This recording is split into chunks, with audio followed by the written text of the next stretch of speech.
उपराजधानी नागपूरमधली ही दृश्य आपण पाहतोय। नागपूरमध्ये सुद्धा काँग्रेसच्या माध्यमातून निषेध आंदोलन करण्यात येत आहे। मोठ्या प्रमाणात आता मोर्चेकरी या ठिकाणी सहभागी आहेत। जोरदार घोषणाबाजी मोदी सरकारच्या विरोधात देण्यात येत आहे। खरं तर नीट परीक्षेसंदर्भातला जो महाघोटाळा झाला त्याचे पडसाद राजधानी दिल्लीमध्ये आपण पाहतोय आणि आता संपूर्ण देशात अनेक ठिकाणी आंदोलन होत असताना उपराजधानी नागपूरमधली आपण हे दृश्य लोकशाही मराठीच्या स्क्रीनवरती पाहतोय। नागपुरात काँग्रेसच्या माध्यमातून निषेध आंदोलन करण्यात येत आहे। मोठ्या संख्येने काँग्रेस कार्यकर्ते या ठिकाणी उपस्थित आहेत।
प्रतिनिधी ज्ञानेश्वर पवार यांच्याकडून। ज्ञानेश्वर, का अधिक माहिती या सगळ्या संदर्भात? नागपूरमध्ये काँग्रेस संतापलेली आहे।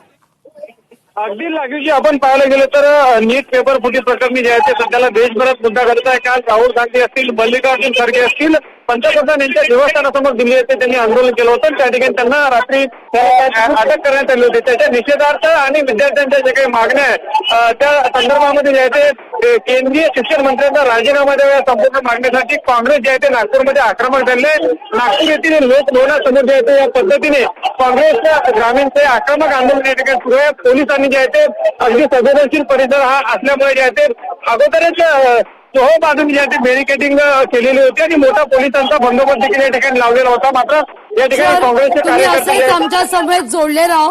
मी येते तुमच्याकडे। अखिलेश यादव बोलतात। जो काले कपड़े पहन के आए, काला विरोध का है, दुख का भी रंग है। सरकार सुनने वाली नहीं है। डर लग रहा है सरकार को, और दर तक डर न पहुंच गया हो कहीं, ऐसा तो नहीं है। Thank you. घाबरलेली आहे असं वक्तव्य या ठिकाणी अखिलेश यादव यांनी केलंय। नागपूरमध्ये जाऊया। आपले प्रतिनिधी ज्ञानेश्वर आपला मुद्दा या ठिकाणी तुम्ही कंप्लीट करू शकता। ज्ञानेश्वर, नागपूर भाजपचा होम ग्राउंड आणि या ठिकाणी काँग्रेस मात्र भाजपच्या केंद्र सरकारच्या या भूमिकेवर संताप व्यक्त करतेय।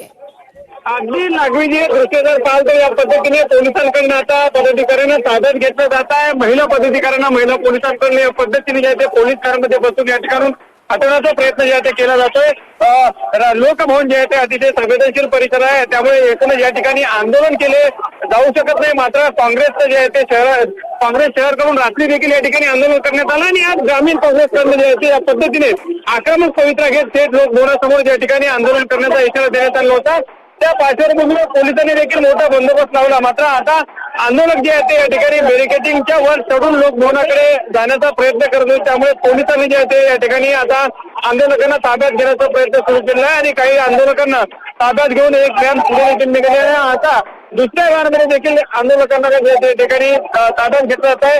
काँग्रेसचे ज्येष्ठ नेते सुनील केदार जे आहेत ते या आंदोलनात सहभागी झाले होते. सोबतच ग्रामीण काँग्रेसचे अध्यक्ष असीम बेग देखील या आंदोलनामध्ये सहभागी झाले होते. त्यामुळे एकूणच पाहता ज्या पद्धतीने नीट पेपरफुटी प्रकरण जे आहे ते देशभरात गाजतोय आणि काल पंतप्रधानांच्या निवासस्थानासमोर काँग्रेसचं आंदोलन देखील झालं आणि तिथे ज्या पद्धतीने राहुल गांधी यांना अटक करण्यात आली त्याचा निषेध नोंदवण्यासाठी आणि विद्यार्थ्यांच्या मागण्या मान्य करत केंद्रीय शिक्षण मंत्र्यांचा राजीनामा द्यावा ही प्रमुख मागणी घेत काँग्रेस ज्याच्या नागपूरमध्ये या ठिकाणी भाजपच्या काळामध्ये आक्रमक झाल्याचं पाहायला मिळतंय. लागवीजी अगदी तुर्तास धन्यवाद ज्ञानेश्वर, तुम्ही दिलेल्या एकूणच या सविस्तर माहिती करता. लोकशाही मराठी ऐका, पहा, जागरूक रहा.